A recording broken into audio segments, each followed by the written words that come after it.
What did John McCain know about the economy, and when did he know it? Our number 4 story tonight, as record numbers of Americans face foreclosure, paying $4 a gallon to drive to their bankruptcy hearings.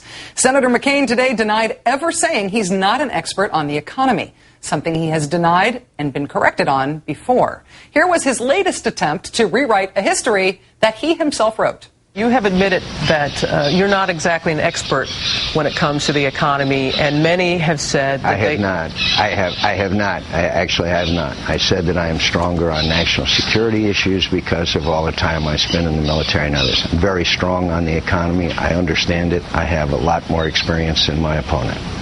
It's not a new question or a new answer. Tim Russert called him on it successfully in January. Here's a question I asked you and your response. Let's watch.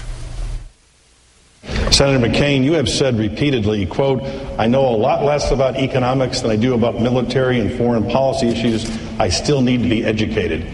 Is it a problem for your campaign that the economy is now the most important issue, one that, by your own acknowledgement, you are not well versed on? Actually, I don't know where you got that quote from. I'm very well versed in economics. Well, I know where you got the quote from. Now I know where you got the quote from. I will show you where I got the quote from. I got it from John McCain, and here it is. McCain is refreshingly blunt when he tells me, quote, I'm going to be honest. I know a lot less about economics than I do about military and foreign policy issues. I still need to be educated. Wall Street Journal, November 26, 2005. You repeated it to the Boston Globe in December of 2007. You said it. Okay. In addition to the Journal and the Globe, there is, of course, tape of McCain misstating the core problem of the mortgage crisis, the fact that lenders no longer have the mortgages they made. And then he admits to, yes, a lack of expertise on the subject. We've got to provide more incentive for borrower and lender to work it out so that these people so that millions of people around this country are not deprived of one of the fundamental goals of all Americans, and that is the ability to own our own home. Now, I am not an expert on Wall Street. I am not an expert on some of this stuff. McCain has said he would rely on the advice of former Fed Chair Alan Greenspan, despite the fact Greenspan dismissed warnings about the looming mortgage crisis. And on more than one occasion, publicly and privately, McCain has deferred questions about the economy to advisors like former Senator Phil Gramm, despite the fact that Gramm helped cause the crisis by deregulating the banks. With us tonight on this is LA Times columnist Rosa Brooks. Thanks for joining us, Rosa. It's a pleasure to be here, Rachel. Simple question.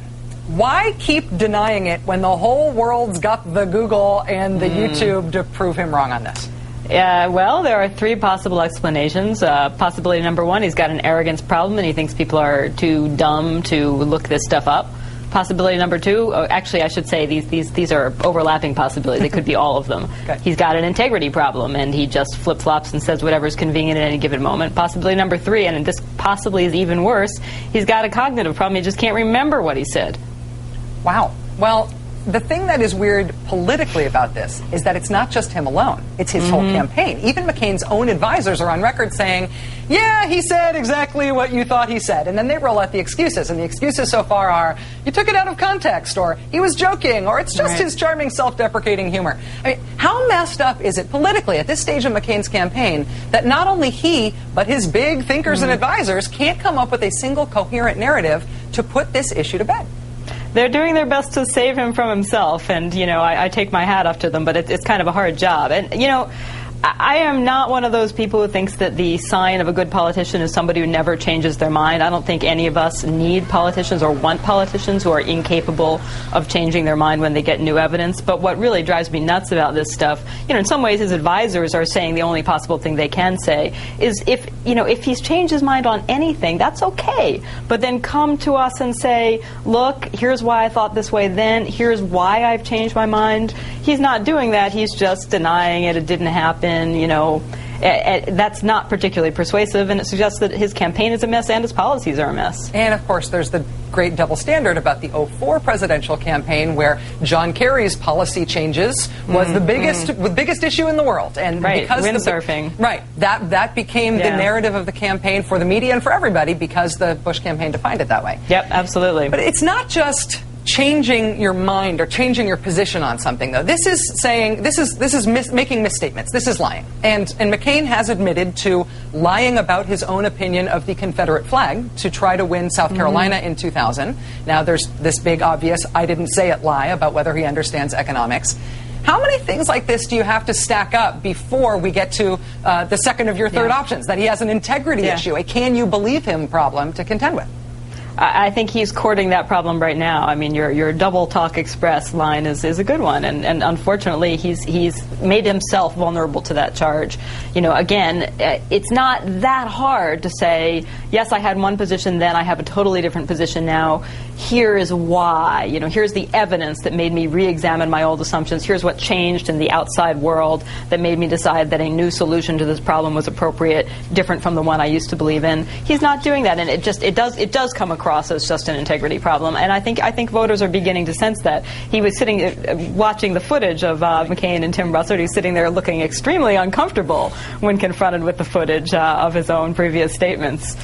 More substantively, beyond how he is campaigning and the integrity issues raised here, is the bigger issue here not just his lack of expertise or his denial about that, but really his plans on the economy? I mean, the flip on the tax cuts, having Phil Gramm as an advisor, this trillionaire corporate tax cut deficit disaster thing, that's the bigger issue sort of looming over this whole kerfuffle, right? You know, the irony is that John McCain was right about his degree of economic understanding before he was wrong about it. You know, the reality is he doesn't know what he's talking about, and his economic policies show it. They're disastrous. We're in the middle of a extremely serious recession.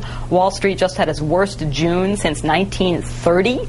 Boy, that's not a good thing. And John McCain is still saying things like a lot of this is just psychological. He's still proposing a series of tax cuts that even the Wall Street Journal, usually on his side of the fence, is saying this would be disastrous, would explode the budget deficit, and would require cutting federal spending by about a third. You know, it doesn't make any sense at all. Rosa Brooks, columnist for the Los Angeles Times, thank you for joining us. Thanks, Rachel.